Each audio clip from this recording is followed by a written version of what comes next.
Original OP's husband thinks she baby-trapped him. My husband, M35, and I, F32, have been married for 7 years. He lived next door and we just clicked. It was like a fairy tale. One thing I have always thought made our marriage so strong was our friendship with each other and our trust in one another, although now my husband seems to think otherwise. Recently, my husband found out that his friend Jeff, M34, has been baby-trapped. Basically, Jeff's wife, F32, stopped taking the pill and fell pregnant a few months into the relationship, and only came clean after the wedding. Jeff came from a very conservative family, which his wife knew, and so he felt obliged to marry her after the pregnancy. Unfortunately, he also now feels obliged to stay regardless of the clearly messed up dynamic, because he feels that he has made a vow and will stick by his wife and child. My husband, for some reason, has been really rattled by this. I am currently 4 months pregnant with our first child, and my husband asked me yesterday if I was trying to baby trap him. I first laughed because I honestly thought it was a joke, but he was dead serious and doubled down. So I told him that we have already been married for 7 years,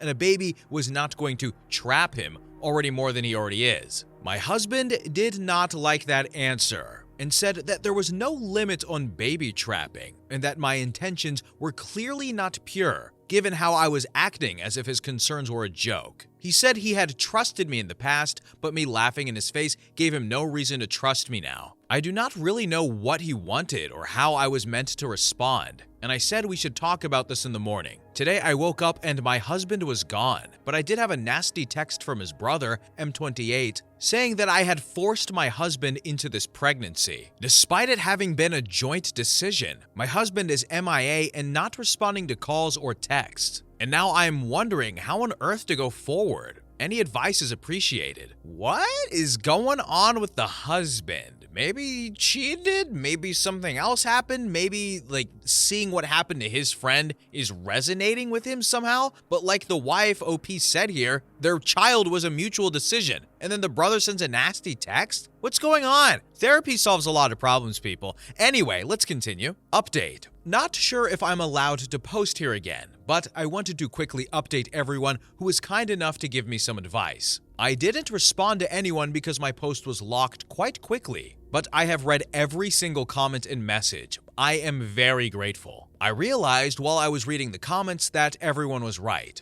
I wasn't angry enough. My husband had insulted me and our marriage in a very hurtful way, and it just didn't really register for a while. I was so confused and upset that it didn't occur to me to be angry, but I think everything just needed to sink in. In the meantime, I called my best friend, F31, who has been such a rock in my life. She came over with some chocolate and was furious when she heard. She called her husband, M34, to the house after I had gotten everything out of my system. He is a family lawyer, and he said that he would happily represent me if I wanted to go through with a divorce. This man is a saint, and I will drop divorce papers on Monday. My mother-in-law, F66, showed up with my husband in the car not long after my best friend's husband arrived, and she practically dragged him to the door. My mother-in-law said that he had showed up at theirs late last night, saying that he was certain that I was using the baby to trap him. Fortunately, my mother-in-law is a smart woman and absolutely tore him a new one before dragging him to the house today to apologize. My worm of a husband did not look me in the eyes the entire time, but said that he was scared about becoming a dad and projected his fears onto me. He said he wasn't sure if he was ready for that kind of commitment, but he will step up,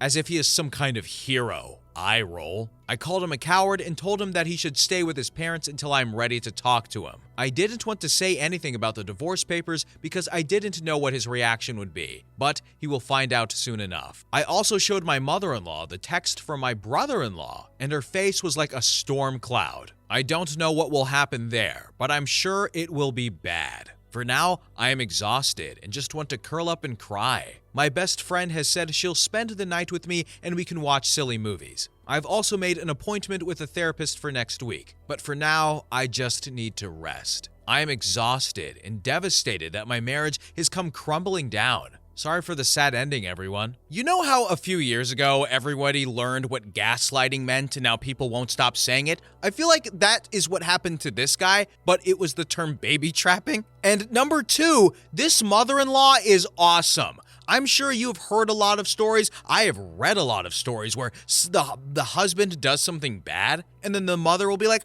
oh, my son can do nothing wrong. Nope, not this mother-in-law. She dragged him home and said, yo, apologize to your wife or I'm going to beat you with a rolling pin. And you know the brother-in-law is getting it too. Good on you, mother-in-law. I love her. Let's make her cookies. Anyway, let's continue. Update. Thank you to everyone for all the messages and kind pieces of advice. I have received so many requests for an update, so I thought I would quickly post and let you all know how I am doing. Overall, everything has settled a little bit. In good news, I had a scan with the doctor my mother-in-law intended with me, and the baby is happy and healthy. I finally found out the gender. I am having a little girl, and I am over the moon. My mother-in-law was a gem and was so touched that I had included her in the scan. She is very excited to be a granny. On that note, my mother-in-law organized a family lunch a couple of days ago after the scan. I was a little reluctant, but I know that she had good intentions and wouldn't do anything to make matters worse. When I arrived, my husband and brother-in-law were there, along with my father-in-law, M70, and mother-in-law. It was quite awkward until my mother-in-law asked if anyone had anything to say. My brother-in-law spoke first and apologized for his awful text, saying that he was swept up in the moment and wanted to support his brother. I explained how hurtful it had been to receive such a nasty and vindictive message, and that he knew as well as anyone that my husband and I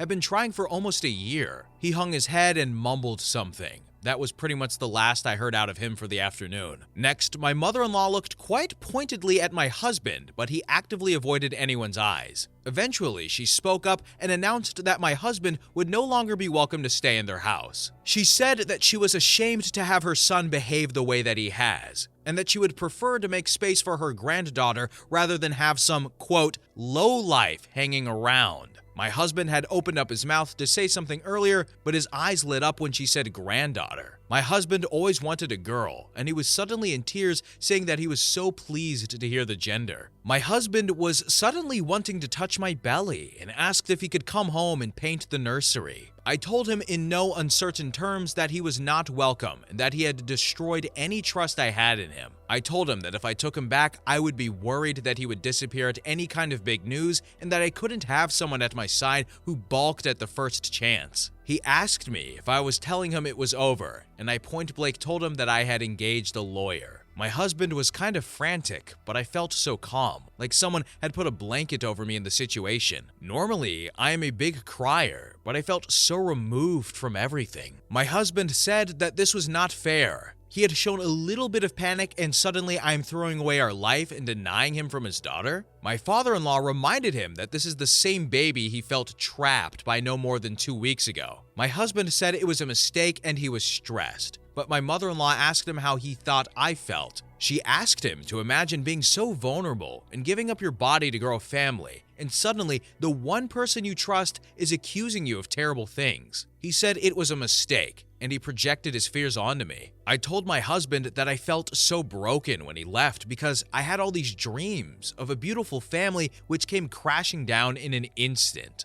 My husband said that he wanted those things with me and he wanted our baby girl, but that he let the panic overwhelm him. I told him that was not a good enough excuse for what he put me through, and that he certainly didn't seem panicked when his mom had to drag him to my door to apologize. He didn't have much of an answer other than to say that he was ready now and wanted our girl. In all of this, and all the times he told me he wanted me and our baby, he never once apologized properly. After a very, very long discussion, the lunch wrapped up, and my mother-in-law stood by what she had said about my husband not being welcome. He asked again if he could come home with me, and I told him that it was my house. I owned the house before we were married, and it was going to be a safe space for me. That is to say, he is not welcome. As far as I know, he is staying at some hotel. Finally, he was served the divorce papers at work on Friday. My best friend's husband drafted them earlier, but I wanted to wait until I had thought it all through. I received a few missed calls and crying voicemails asking if I was really throwing away our family, but I did not respond. He even took a crying selfie sitting in his car, which my bestie laughed at for quite a bit. My mother-in-law called me when she heard and told me that I am making the right decision, but she said she is here for my baby and I, and that we will always be family. She even tried to apologize on my husband's behalf, but I told her that was not necessary. At the end of the day, his actions are his own. My best friend has been around all week, and we went baby clothes shopping for a little bit of sunshine in all of this. She has been such a rock, and her husband has helped me so much with the process. I don't know what will happen next, but I feel much calmer, like I'm making the right decision. I will update again if anything major or exciting happens, but for now, I just want to get through all of this and hopefully come out with a beautiful baby girl. Wish us luck. So, what do you all think? If you were in her shoes, would you have divorced? Would you have given another chance? Would you have taken it to couples counseling? Would you have waited a bit longer? What would you have done? I don't know what I would do. Obviously, everyone's emotional reactions are different. I really don't know. Would I have been like, hey, I'm done? Or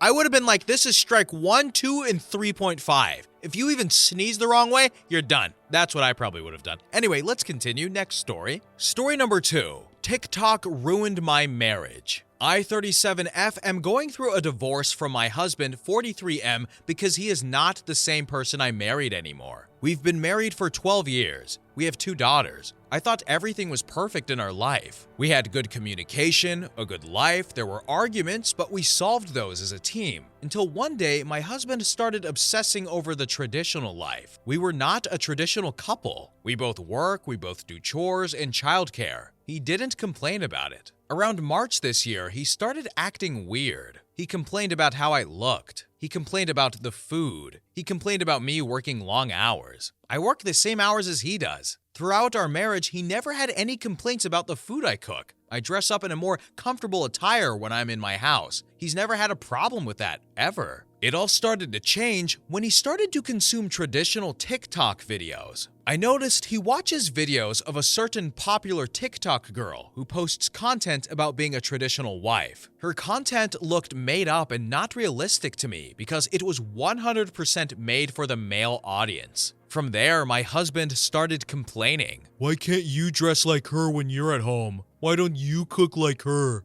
I wish I had a wife like her who was waiting for me to come home. You do not love me because you do not see me as an authority in my own house. I tried to reason with him. He wanted me to quit my job and be a full-time housewife. I told him it was not possible with our current income. Then he started to share all these videos on different social media. The verbal abuse didn't just stop there. It was almost regular. He would constantly tell me I am not worthy, that he needs a wife who is submissive like that TikToker. I told him this was all an act that she puts up for the world to see. This is not reality. Plus, nobody cleans their house wearing pretty dresses. The dresses would get dirty. My husband would ignore me. He would always compare me to his friend's wife who is a homemaker. He knew I wasn't the type of woman who wanted to be a homemaker. He had no problem with it. I tried to tell him to stop watching these type of contents. It really hurts me that he would idolize another woman rather than his wife. My last straw came when I caught him talking to another woman. He wasn't even ashamed or felt remorse. He told me he deserves better. Now here I am, waiting for my divorce to finalize. He's already moved on with the type of girl he wanted. I don't know why it happened. How did I lose a sweet, loving husband overnight over something so stupid? Wow, this guy didn't just want the 1950s lifestyle. He teleported back to the 1950s and started disrespecting the wife, saying, why can't you do this? Why can't you do that? Why can't you dress like this? Bro, what are you doing? What are you providing? I really don't know, right? Maybe he is a good provider. But good grief, TikTok, are you kidding me? What has TikTok done? If you want the traditional thing, I get it. If you're a guy or a girl and you want the traditional household, I get it. It's cool. It's hip. It's coming back. All right? What was once old shall be new again. And history will have its revenge. I don't really know how that quote relates here, but I just really like that quote. This poor woman. Good. Jeez. All right, next story. Story number 3. My boyfriend is going to cry and I don't feel bad about it. In fact, I'm excited. First off, on a random note, good luck to everyone who is in finals right now. I'm procrastinating studying for my final by writing this. I am just so excited that I need to tell someone about this. I've been with my boyfriend for a little over 3 years now. I don't even think there are words to describe how I feel about him. My life changed in an unimaginable way when he entered it. There is no one on the planet that could ever make me feel the love I feel when I look at him. I never thought I would find someone who treats me this way or that I even deserved a partner like him. He never fails to remind me that he thinks about, loves, and adores me. The other day, he made a passing comment that any experience he has ever had is always so much better if my presence is there. Continuing, my boyfriend is a huge fan of Legos, like massive. He always buys smaller sets from Target and builds them in his free time to relax. Anytime we go to the mall, he always wants to walk around the Lego store just to marvel at the big sets. He can afford them, but he's not the type to spend money on himself. Every time we go in, I always catch him staring at the Star Wars Cantina set. He always talks about how one day maybe he'll muster up the courage to put the $400 down and fulfill his dream. But he won't have to do that, because I just ordered it off the Legos website. And because I spent more than $150, I get a small Santa set. So what my plan is that I'm just going to give him the Santa set, and when we are alone, I'm going to surprise him with the Cantina. He has done so much for me this year, and I can't imagine not giving this to him. So yeah, he's going to cry, but I'm excited about it. Thanks for listening. Update 1 month later. Hi everyone, sorry for not updating sooner. I know at least one of you was interested in one, but I wanted to enjoy the time with my boyfriend. One small thing to mention before getting into the update is that I ended up going back to the Lego store and buying the Boba Fett throne room set to match the Cantina because I knew he wanted it. And well, why not? If some are interested, I may even post updates as he builds it. He already completed the Boba Fett throne room and has started the Cantina set. So, on to the update. We did our normal gift giving with my family, and I ended up putting the throne room under the tree, which he lost his mind over when he opened it, because he's been talking about that set for a while. Everyone settled down after gift giving, and we started to eat and watch Christmas movies. I asked him if he could help me do something upstairs really quick. When we got upstairs, I told him I had forgotten to put something under the tree. When I pulled the box out from under my bed, he looked confused but started to unwrap it slowly. When he pulled the paper back and saw the words Mos Eisley Cantina, he stopped moving for a few seconds, because I don't think his brain was fully registering what was in front of him at the time. His eyes started watering slightly, and he kept saying things like, "No way," before he started grinning and tearing all the paper away. He started hugging me and kept asking me why I would spend so much money on him, and I told him it was because I loved him and wanted him to be happy. He went through a mixture of jumping in excitement, hugging me, and crying for a few minutes. He kept talking about his plans to clear out the shelf behind him and put it on display in his work background. He then ended up surprising me by saying he had also not put something under the tree because he wanted to have it to be an intimate moment between the two of us. He went into the closet and was laughing about how he had to put it on the top shelf because he knew I wouldn't be able to reach it or see it. I'm very short. When he came out, he was holding a tiny box, and when I opened it, there was a beautiful diamond necklace inside, which obviously made me cry like a baby. After he put it on me, we shared a nice moment together, kissing and hugging. I told him that I purposely saved the points I got from buying the sets so he could get $50 off his next Lego set. He told me he wanted to get me a set so he could spend the duration of building his set while I also build a set next to him. He has always really cherished building a Lego set with me or building one at the same time as me. So, over the weekend, we went to the Lego store. And despite me saying I was happy with a smaller set that I would build slowly so I wouldn't finish before him, and because I felt bad since he bought me a literal diamond necklace, he insisted on getting me a big one and bought me the Bowser because he knows it's one of my favorite characters. We had a great Christmas and have been having lots of fun having designated building time together. Thank you all for the sweet comments. I hope you all had a wonderful holiday as well. What a lovely story. I was literally grinning the whole time I was reading that. And also, I'm wearing a Christmas hat. I'm not joking, it's a little tight on my head. But this is so beautiful. Why can't I find love like this? Why can't I be happy? Next story. Story number 5. Came home to my wife on Bumble. I work late shifts. I got home today a little after midnight. My wife was home in bed asleep, but her phone screen and flashlight were lighting up the room. I guess it didn't lock because the light was on. I walked over to her and noticed her phone was open to Bumble. I didn't freak out, not yet, and then I gently lifted the phone from her hand and turned off the flashlight. Then I did what anyone would do. I looked to see who she had been matching with and messaging. There must have been a dozen or so men who she had been chatting with. A few of them she had given her Snapchat and phone number to. So I checked her texts, and sure enough, she had been cheating on me. It was clear. Multiple hookup arrangements, multiple instances of her initiating conversation, asking for sex, where to meet, etc. I threw her phone and turned the lights on. I told her, "I'd like you to leave, now." She was confused obviously, but immediately started searching for her phone. I told her to find it and to grab some clothes for the road. I offered to help her empty the closet and pack up her car. This wasn't the first time she had betrayed my trust, and I refused to see it before. She is out. I don't want to ever see her again. Good for this man, bad for this woman. All right, cheaters don't prosper. Not on this channel, all right? We don't like him here. Cheaters, no, negative. As a matter of fact, on this channel, we launch cheaters and people who disrespect their partners out of a cannon, and that cannon will shoot them into the sun. We have it. It's real. The video is coming up tomorrow, so make sure to press all the buttons. Make sure to subscribe, and you are going to see human beings launched into the sun from a carnival cannon. All right, I'm done. Bye.